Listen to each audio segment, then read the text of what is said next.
अस्सलामुअलैकुम, welcome to technical chemistry. आज हम देखेंगे डिफरेंट एनालिटिकल टेक्निक्स के लिए सैम्पल प्रेपरेशन के मेथड। एनालिटिकल टेक्निक्स हमारे पास स्पेक्ट्रोस्कोपिक टेक्निक्स भी हो सकती हैं, सेपरेशन टेक्निक्स भी हो सकती हैं, लेकिन उन सब के लिए जो सैम्पल प्रेपरेशन मेथड हैं वो सेम ही हैं, जिन्हें आज हम डिस्कस करेंगे। ठीक है, तो सैम्पल प्रेपरेशन के हमारे पास 3 डिफरेंट मेथड्स होते हैं और किस सैम्पल के लिए किस मेथड का सिलेक्शन करना है ये 4 चीज़ों पे डिपेंड करता है। सबसे पहले कि हमारा एनालाइट किस तरह का है, दूसरा एनालाइट की कंसंट्रेशन, ओवरऑल पूरे सैम्पल मैट्रिक्स में हमारे एनालाइट की कंसंट्रेशन कितनी है, सैम्पल मैट्रिक्स मतलब एनालाइट ऑफ इंटरेस्ट, उसके अलावा बाकी सैम्पल में जितनी चीज़ें हैं वो किस किस्म की हैं, और the required sample size okay, overall sample का साइज़ वो था। एनालाइट की कंसंट्रेशन सैम्पल में कितनी है जो सेकंड पॉइंट था, और ये फोर्थ पॉइंट है ओवरऑल हमारे सैम्पल का साइज़। इन 4 चीज़ों पे डिपेंड करता है कि हमने सैम्पल प्रेपरेशन का कौन सा मेथड सिलेक्ट करना है। तो सैम्पल प्रेपरेशन के 3 मेथड्स हैं, उनमें से सबसे पहला मेथड है वेट डिकम्पोजिशन। वेट डिकम्पोजिशन में हम क्या करते हैं, इसमें हम किसी भी मिनरल एसिड को यूज़ करते हैं। मिनरल एसिड की प्रॉपर्टी होती है ऑक्सीडाइजिंग और डिहाइड्रेटिंग पावर। वो क्या करती है, हमारे सैंपल की केमिकल डिकम्पोजिशन कर देती है किसी भी एक्वस सॉल्यूशन में, मतलब हमारा सैंपल है वो किसी भी एक्वस सॉल्यूशन में प्रिपेयर किया गया है। ठीक है, तो हम क्या करेंगे, उसमें मिनरल एसिड ऐड करेंगे, उसकी ऑक्सीडाइजिंग और डिहाइड्रेटिंग पावर की वजह से हमारा जो सैंपल है उसकी केमिकल डिकम्पोजिशन हो जाएगी और फिर वो एनालिटिकल इंस्ट्रूमेंट में यूज़ होने के लिए आइडियल बन जाता है।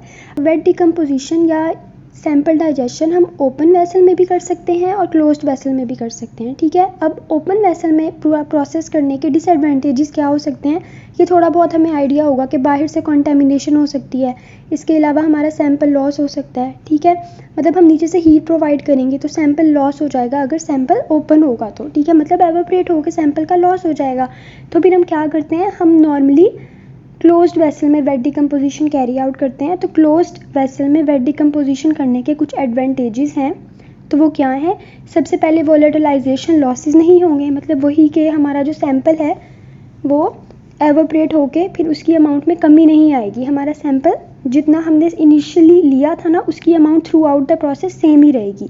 इसके अलावा अब हम देखें, सेकंड पॉइंट है ये, जैसे हम घर में चाय नूडल्स या कुछ भी बनाते हैं तो हम उसे कवर कर देते हैं ना ऊपर से। इससे क्या होता है, ओवरऑल जो हमारा पूरा सिस्टम होता है ना उसका टेम्परेचर बढ़ जाता है। मतलब अगर हम सिस्टम को ओपन करेंगे तो स्टीम एवोपरेट होती रहती है ना, तो सिस्टम का टेम्परेचर कम होता रहता है। हम क्या करते हैं, हम सिस्टम को कवर कर देते हैं। तो जब हम सिस्टम को कवर करेंगे स्टीम बाहर नहीं जा पाएगी, तो सिस्टम का ओवरऑल टेम्परेचर रेज हो जाएगा।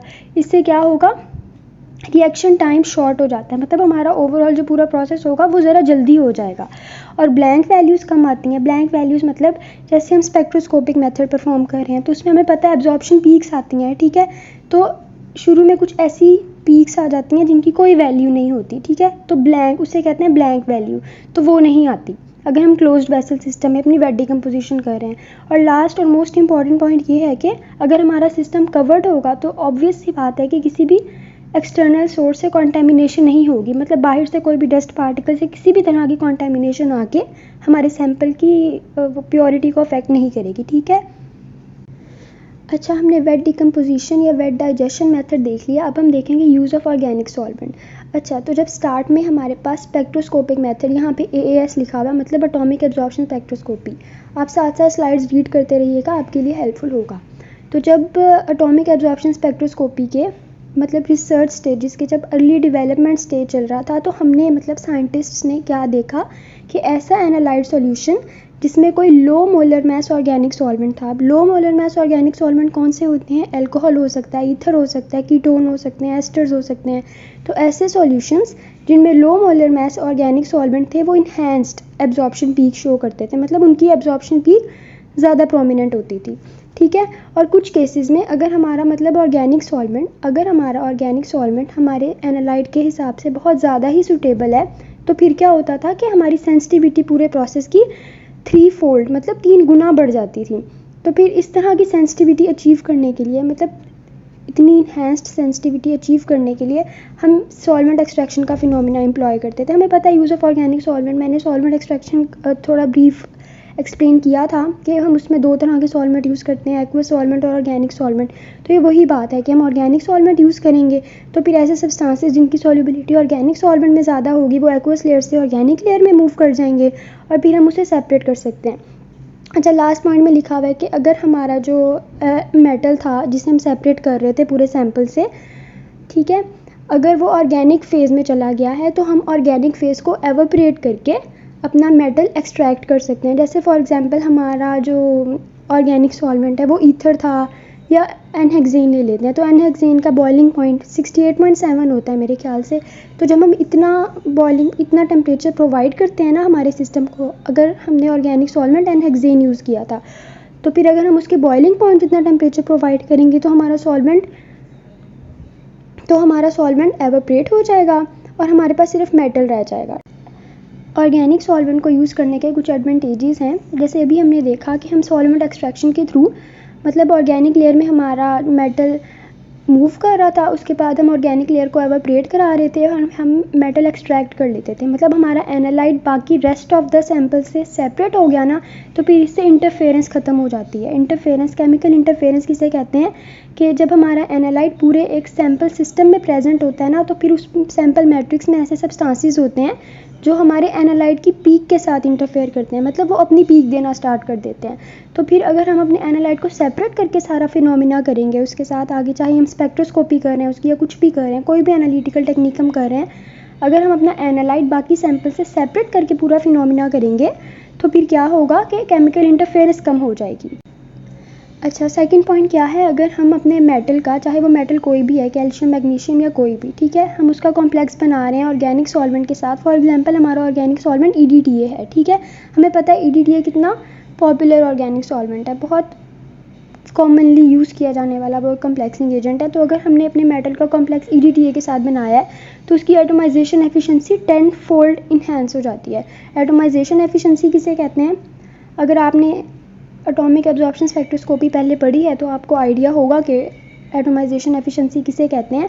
एटॉमिक एब्जॉर्प्शन स्पेक्ट्रोस्कोपी की बेसिक नेसेसिटी क्या है कि जब हम अपना सैंपल इंट्रोड्यूस कराते हैं, वो चाहे हम किस भी फॉर्म में पहले ले रहे हैं, आयंस हैं, मॉलिक्यूल्स हैं, कुछ भी हैं, लेकिन हम उन्हें एटम्स में कन्वर्ट करते हैं, फ्लेम के थ्रू, फर्नेस के थ्रू, किसी भी सोर्स के थ्रू, लेकिन हम उससे पहले एटम्स में कन्वर्ट करते हैं, फिर जाके आगे उस पर सारा प्रोसेस होता है, ठीक है।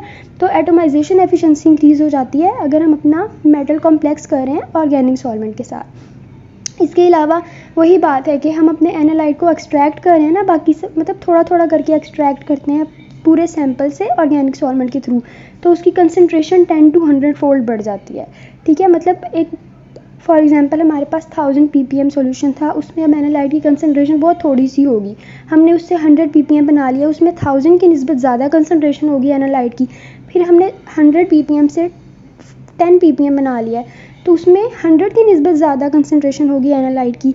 तो इस तरह हम अपने एनालाइट की कंसनट्रेशन भी इंक्रीज़ करते हैं। और मोस्ट कॉमनली यूज़ किया जाने वाला ऑर्गेनिक सॉल्वेंट कौन सा है?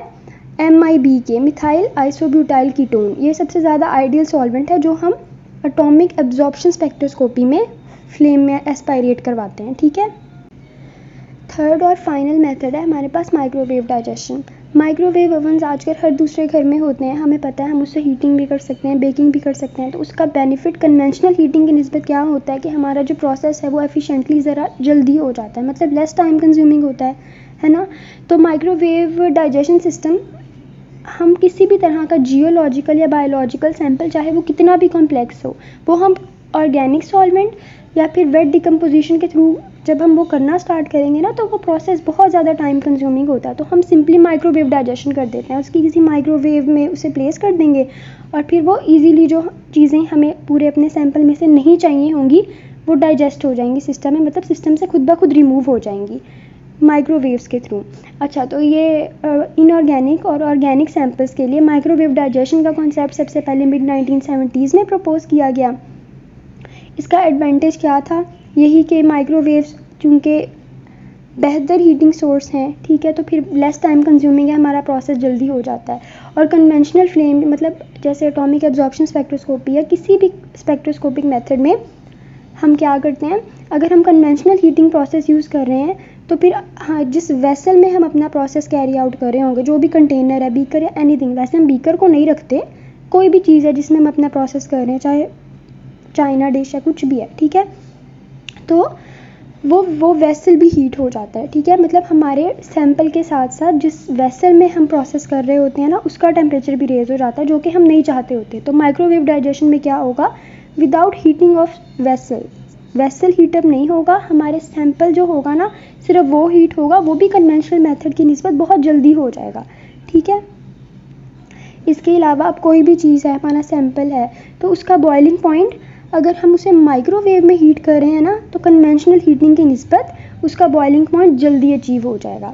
अच्छा, इस स्लाइड का सेकंड पॉइंट है, उसमें MDS वर्ड यूज़ हुआ है। MDS का मतलब है माइक्रोवेव डाइजेशन सिस्टम, ये उसकी एब्रीविएशन है।